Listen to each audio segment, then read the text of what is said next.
it up, I'm breaking ankles like some Botox. My rhyme steady going, please don't ask me if the flow stop. Deep in the pocket like the roof on a drop top. 101 Dalmatians, the way your boy drop dots. Man, hold up, I got you diving when I'm juking. The clip's so sick like the smell from when you're pooping. Man, get down and click the sub button and hit the bell, cause I got a lot more of it. Yeah, who's mains? Terrence House head, who's mains? Batman, Bruce Wayne. What's goody, what's poppy, YouTube? It's your boy WhosManz. You already know what time it is. Getting into a quick little play here. But before we do any of that, go ahead, hit the subscribe button and the bell so you never miss an upload. And then after we do all that, we're going to get into it. So I found a pretty good pressure. And there's a difference between a pressure and a blitz. I actually found this out on matchquarters.com. So I'm sending you guys a pressure, like a fire zone. Pretty nice play. It's really easy to set up. It's 3-3 odd, and it's gonna be your overload 3 press.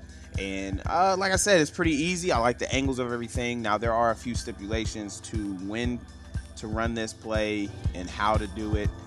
But really easy. Shift your line away from the blitz, slant toward the blitz, and then mug the B gap with your 3 rec. And that's really it. I always forget to say this. This is like my 5th time recording. But when you also set this blitz up, you want to put the defensive end that is on the zone side back into a seam flat or just a curl flat. To get him in a seam flat, you bluff blitz him. To get him in a curl flat, you obviously just manually put him in a curl flat. When you put him in a seam flat, it helps the blitz come in a little bit better. It holds that tackle a little bit more. It keeps the line going to that side. But as you see, when you slant, the defensive end goes on a blitzing assignment. So that's you have to assign him to a seam flat or a curl flat, just to keep the structure of the coverage on the back end. So like I said, I really love running this against reduced sets or 2x2 sets. I also like running this against bunch. It's just really nice. There's a couple things that make this blitz a little bit worse is when your linebacker that is on the blitz side, when he gets into the A gap, when he mugs the A gap, it lessens the effectiveness of the pressure, simply because your offensive line has to block inside out. The quickest path to the quarterback is through the A gap. So if he mugs the A gap while you are mugging the B gap, you obviously have a defensive tackle in the A gap. They're going to block inside out. When that happens, you have 5 blocking, so you're going to have a 5-on-5 blocking scheme. When you do this, you want to create a mismatch. So that's why we shift away from the blitz, and then we slant towards the blitz, and we mug that B gap with our 3 rec. You're creating a pressure look on the right side. You're going to look in the instant replay. Just looking at the beginning of that, you have 4 to the right of the center. They're obviously going to have to pay attention to that. And that's when you're able to create a 3-on-2. As you see, the center moves towards that 4-man side over there. And you're only sending 2 over there. So you have 3 people responsible for 2, when now you have 2 responsible for the 3 on the other side. That's what creates that mismatch there. So the person coming home is usually, from what I've seen, the cornerback. There are cases where that tackle can slide out, and then you have a 3-on-2, and then what's nice is that linebacker shoots through the A gap. But like 98.9% of the time, it's the cornerback that gets around the tackle, and usually he'll create a under pressure throw.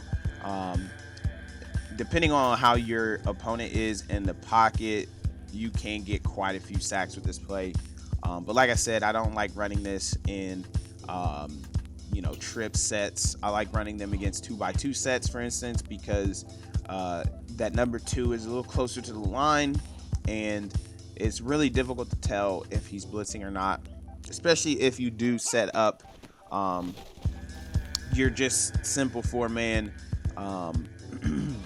D-line blitz. If you send your D-line pressure and you don't have him come in, It is a 2 high shell, even though it rotates into a single high. It's a cover 3, so it's one of those things where if your opponent really likes to go off of what you've done beforehand, I've been running a lot of cover 4 quarters, palms, cover 9, cover 6, and then I throw this in there. It gives the same look, but it's a completely different play.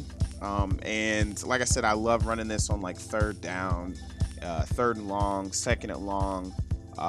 It just hurries up that throw, and it just throws off the quarterback a lot, especially like I said when you've been running those 2 high looks. So like I said, this is from the previous video I had, Chiefs Steelers. You see here, 2nd and 10 is 2nd and long. This is an obvious passing down.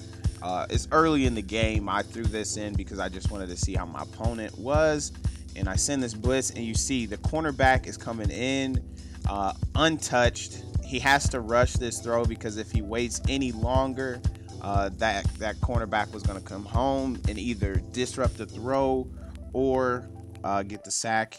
And look at this. I mean, he had an option underneath, but when you rush people, usually that's when they make mistakes, and that's when you can get that's when you can capitalize on it. So that's going to be it for this play. Thank you for watching. Remember JITG. I do have a Sunday sermon video that I'm in the works on. It's been taking a while because I've been going through a new season in my life, and I'm still not done with it yet, so I don't want to finish it yet, trying to finish the testimony when the testimony ain't even finished yet. So I have that in the works. I do have more of this playbook. I'm gonna get more into the shotgun because some of the other stuff Zando went over on his channel, and I don't want to bite. So I'm gonna go into the shotgun next. But like I said, remember GITG, give it to God, and I'll see you guys next time. Peace.